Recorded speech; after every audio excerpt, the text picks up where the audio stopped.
ঘরে শুধুমাত্র একটা ডিম আর ময়দা থাকলেই পুরো পরিবারের জন্যই দারুণ টেস্টি নাস্তাগুলো খুব সহজে বানিয়ে নিতে পারবেন। যেমন মুচমুচে খাস্তা লেয়ার যুক্ত তৈরি হবে, তেমন খেতেও দুর্দান্ত লাগবে। আসসালামু আলাইকুম বন্ধুরা, কিচেন বাঙালিয়ানা চ্যানেলে আপনাদের সবাইকে স্বাগত জানাই। সকালের ব্রেকফাস্টের জন্য কিংবা বিকেলে চায়ের সঙ্গে বৃষ্টির দিনে এইরকম মুচমুচে খাস্তা নাস্তাগুলো যদি থাকে তাহলে জমেই যাবে। চাইলে একবার হলো এভাবে বানিয়ে দেখতে পারেন। তো এই নাস্তাগুলো তৈরি করে নেওয়ার জন্য সবার প্রথমে আমি এখানে 1.5 কাপ পরিমাণ ময়দা নিয়ে নিচ্ছি। আপনারা চাইলে ময়দার পরিবর্তে আটাও নিতে পারেন, তবে ময়দা দিয়ে তৈরি করে নিলে নাস্তার টেস্টটা অনেকটাই বেড়ে যায়। এবার এখানে সামান্য লবণ আর চিনি দিয়ে দিচ্ছি। চিনি দিলে নাস্তাগুলো কিন্তু খুব একটা মিষ্টি হবে না, খেতে দুর্দান্ত লাগবে। তারপর একটু করে সয়াবিন তেল দিয়ে দিচ্ছি। সামান্য তেল দিয়ে সব কিছু একসঙ্গে মিশিয়ে নেব। আমি এখানে তেল দিয়ে ময়ান দিয়ে নিচ্ছি, আপনারা চাইলে ঘি দিয়েও ময়ান দিয়ে নিতে পারেন। তো তেলটা ময়দার সঙ্গে ভালোভাবে মিশিয়ে নেওয়া হয়ে গেছে। এবার এখানে অল্প অল্প করে পানি দিয়ে ডোটা মেখে নিতে হবে। তো এখানে কিন্তু পানিটা একটু উষ্ণ গরম করে নিতে হবে, তারপর অল্প অল্প করে পানি দিয়ে ডোটা মেখে নিতে হবে। আর এই ডোটা একটু নরম করে মাখতে হবে, তাই বারে বারে অল্প অল্প করে পানি দিয়ে ডোটা মেখে নিয়েছি। তো দেখুন ডোটা কিন্তু অনেকটাই নরম করে মেখে নিয়েছি। এবার এখানে আবারও অল্প করে একটু তেল দিয়ে দেব। তো আমি হাতের মধ্যে 1 টেবিল চামচ পরিমাণ তেল দিয়ে দিয়েছি, দিয়ে আবারও ময়দাটাকে মেখে নেব। তো তেল দিয়ে আবারও মেখে নিলে দেখবেন হাতের মধ্যে আর লেগে আসবে না, খুব সুন্দর সফট হয়ে যাবে। তো তেল দিয়ে আবারও খুব ভালোভাবে মথে নেওয়া হয়ে গেছে। এবার এই ডোটার ওপরে আবারও অল্প করে একটু তেল ভালোভাবে মাখিয়ে নেব। তারপর ঢাকনা দিয়ে ঢেকে এটাকে 10 মিনিটের জন্য রেস্টে রেখে দেব। 10 মিনিটের মধ্যেই ডোটা আগের থেকে অনেকটাই সফট হয়ে যাবে। এবার এই ডোটা রেস্টে রেখে দিয়ে অন্যদিকে আমি এখানে একটা ডিমের পুর রেডি করে নেব। তো সেই জন্য প্যানের মধ্যে অল্প করে একটু সাদা তেল দিয়ে দিয়েছি। তেলটা হালকা গরম হয়ে গেলে অল্প করে একটু জিরা দিয়ে দেব। তারপর এখানে বেশ কিছু পরিমাণ পেঁয়াজ কুচি দিয়ে দিচ্ছি। তো আমি এখানে রান্নাটা সাদা তেলে করে নিচ্ছি, আপনারা চাইলে সরিষার তেল দিয়েও করে নিতে পারেন। কিছুক্ষণ নাড়াচাড়া করার পর পেঁয়াজটা হালকা একটু লালচে করে নিতে হবে। তারপর এখানে একটা বড় সাইজের টমেটো কুচি করে দিয়ে দিয়েছি। তারপর টমেটো দেওয়ার সাথে সাথে স্বাদ মতো লবণ দিয়ে দেব। সামান্য পরিমাণ ধনে গুঁড়ো দিয়ে দিচ্ছি আর অল্প করে একটু হলুদের গুঁড়ো দিয়ে দিচ্ছি। তার সাথে সামান্য পরিমাণ জিরে গুঁড়ো দিয়ে দিচ্ছি আর একেবারে সামান্য পরিমাণ দিয়ে দিচ্ছি গরম মশলা গুঁড়ো, তবে হাতের কাছে না থাকলে না দিলেও চলবে। গুঁড়ো মশলাগুলো দেওয়ার পর আবারও সব কিছু একসঙ্গে ভালোভাবে নাড়াচাড়া করে মিশিয়ে নিচ্ছি।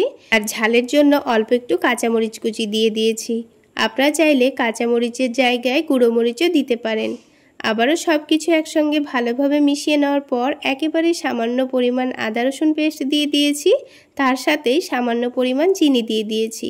আবারও সব কিছু ভালোভাবে নাড়াচাড়া করে মিশিয়ে নিচ্ছি। এবার এখানে অল্প পরিমাণে পানি দিয়ে দেব। অল্প করে পানি দিয়ে গ্যাসের ফ্লেমটা লোতে রেখে টমেটো আর পেঁয়াজটাকে হালকা সেদ্ধ করে নিতে হবে। 2-3 মিনিট গ্যাসের ফ্লেমটা মিডিয়ামে রেখে রান্না করে নিয়েছি। তারপর দেখুন পানিটা পুরোপুরি কমে গেলে এবার আবারও সব কিছু নাড়াচাড়া করে মিশিয়ে নিচ্ছি। তারপর এখানে সেদ্ধ ডিমটাকে গ্রেট করে দিয়ে দেব।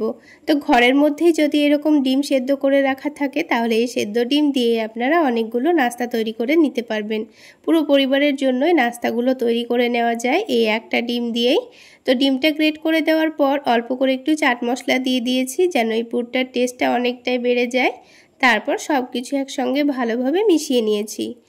তো ডিমের পুরটা কিন্তু আমাদের রেডি হয়ে গেছে। এবার এটাকে বাটির মধ্যে তুলে রাখবো আর ঠান্ডা হওয়ার জন্য এখন এক সাইডে রেখে দিচ্ছি। অন্যদিকে একটা ছোট প্লেটের মধ্যে 3 টেবিল চামচ পরিমাণ কর্নফ্লাওয়ার নিয়ে নিচ্ছি। তবে আপনাদের হাতের কাছে কর্নফ্লাওয়ার না থাকলে এখানে ময়দাও ব্যবহার করতে পারেন। তো কর্নফ্লাওয়ার দেওয়ার পর পরিমাণ মতো তেল দিয়ে দিচ্ছি, দিয়ে একটা পাতলা ব্যাটার তৈরি করে নিতে হবে। তো তেলটা দেওয়ার পর দেখুন খুব ভালোভাবে মিশিয়ে নিয়েছি আর ঠিক এরকমই একটা ক্রিমি টেক্সচারের ব্যাটার তৈরি করে নিতে হবে। এবার এই ব্যাটারটাকে আমি এখন এক সাইডে রেখে দেব। তারপর আমি আপনাদের নাস্তাগুলো তৈরি করে দেখিয়ে দিচ্ছি। তো ডোটা রেস্টে রাখার পর এবার এই ডোটাকে আবারও একটু ভালো করে মুথে নিতে হবে। তো ডোটা দেখুন আগের থেকে অনেকটাই কিন্তু নরম হয়ে গেছে। আর এই নাস্তাগুলোর জন্য ডোটা ঠিক এই রকমই নরম করে মেখে নিতে হবে। তো ডোটাকে আবার একটু ভালো করে মথে নিয়েছি। তারপর এখান থেকে কয়েকটা লেচি কেটে নেব। তো আমি এখানে যেহেতু নাস্তাগুলো ছোট ছোট করে তৈরি করে নেব, সেই জন্য ছোট ছোট করে লেচি কেটে নিচ্ছি। এবার সবগুলো লেচি থেকে একটা একটা করে পাতলা পাতলা করে রুটি বেলে নিতে হবে। প্রথমে সবগুলো রুটি একসঙ্গে বেলে রেখে দিতে হবে। তো দেখুন আমি কিন্তু অনেকটা পাতলা করে রুটিগুলো বেলে নিয়েছি। তো এইভাবে প্রথমে পাতলা পাতলা করে বড় করে রুটিগুলো বেলে রেখে দিয়েছি। তারপর যে কর্নফ্লাওয়ার আর তেলের মিশ্রণটা রেডি করেছিলাম ওখান থেকে 1 চামচ মতো রুটির ওপর দিয়ে হাত দিয়ে ভালোভাবে চারিদিকে লাগিয়ে দিয়েছি। তো পুরো রুটির ওপর ভালোভাবে লাগিয়ে দেওয়ার পর অল্প করে একটু শুকনো ময়দা ছড়িয়ে দিয়েছি। তারপর এর ওপর একটা রুটি রেখে দেব।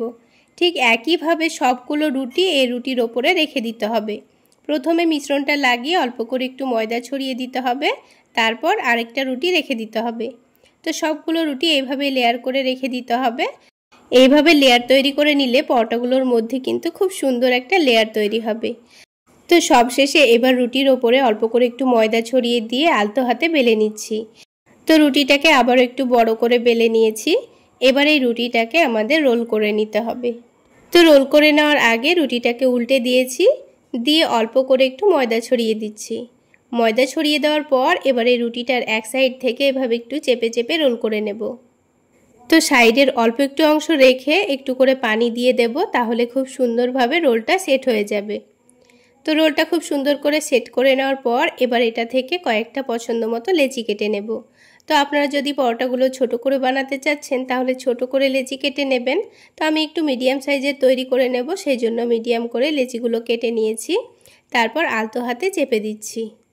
তো দেখুন একসঙ্গে কিন্তু এখানে আমাদের অনেকগুলো পরোটা তৈরি করা হয়ে যাবে, আর সবগুলো লেচির মধ্যে খুব সুন্দর একটা লেয়ারও বোঝা যাচ্ছে। তো দেখুন সবগুলো লেচি কিন্তু আবারও আমি রেডি করে নিয়েছি। একটু হাত দিয়ে চেপে নিলেই কিন্তু খুব সুন্দরভাবে লেচিগুলো রেডি হয়ে যাবে। এবার আমি আপনাদের নাস্তাগুলো তৈরি করে দেখিয়ে দিচ্ছি। তো এবার একটা করে লেচি নিয়ে আলতো হাতে বেলে নিতে হবে। একটু মোটা রেখে বেলে নিয়েছি। তারপর এর মধ্যে এখানে ডিমের পুরটা দিয়ে দেব। আর ডিমের পুরটা কিন্তু খুব বেশি দেওয়ার দরকার নেই, 1 চামচ মতো দিলেই যথেষ্ট। অল্প একটু ডিমের পুর দিয়ে চারিদিকটা একটু ভালোভাবে ফোল্ড করে নিয়ে মধ্যেখানটা চেপে দিতে হবে, যেন নাস্তাগুলো ভাজার সময় ভেতরের পুরটা বাইরে বেরিয়ে না যায়। তারপর আলতো হাতে চেপে চেপে নাস্তাটাকে একটু বড় করে নিয়েছি। তো দেখুন আমাদের একটা নাস্তা কিন্তু তৈরি করা হয়ে গেল। আর দেখুন ওপরে কি সুন্দর লেয়ারও বোঝা যাচ্ছে। এবার আমি প্যানের মধ্যে পরিমাণ মতো তেল দিয়ে দিচ্ছি। তেলটা হালকা গরম করে নিয়ে পরোটাটা দিয়ে দিতে হবে। আর গ্যাসের ফ্লেমটা মিডিয়াম টু লোতে রেখে পরোটাগুলো ভেজে নিতে হবে, তাহলে পরোটাগুলো অনেকটাই খাস্তা এবং মুচমুচে তৈরি হবে।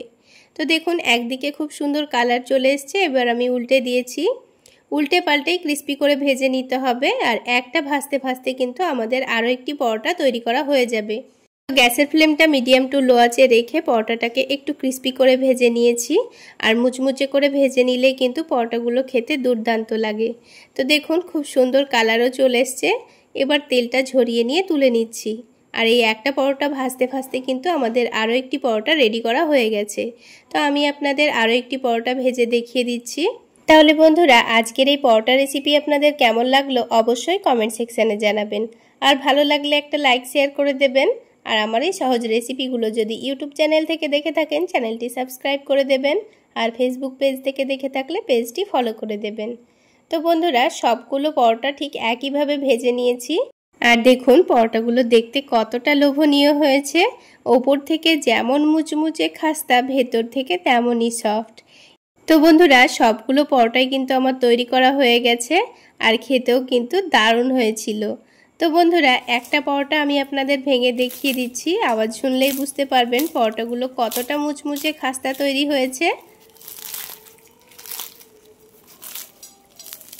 তাহলে বন্ধুরা আজকে এই পর্যন্তই। সকলে অনেক বেশি ভালো থাকবেন, সুস্থ থাকবেন। দেখা হচ্ছে আরও একটি নতুন রেসিপি নিয়ে নেক্সট এপিসোডে।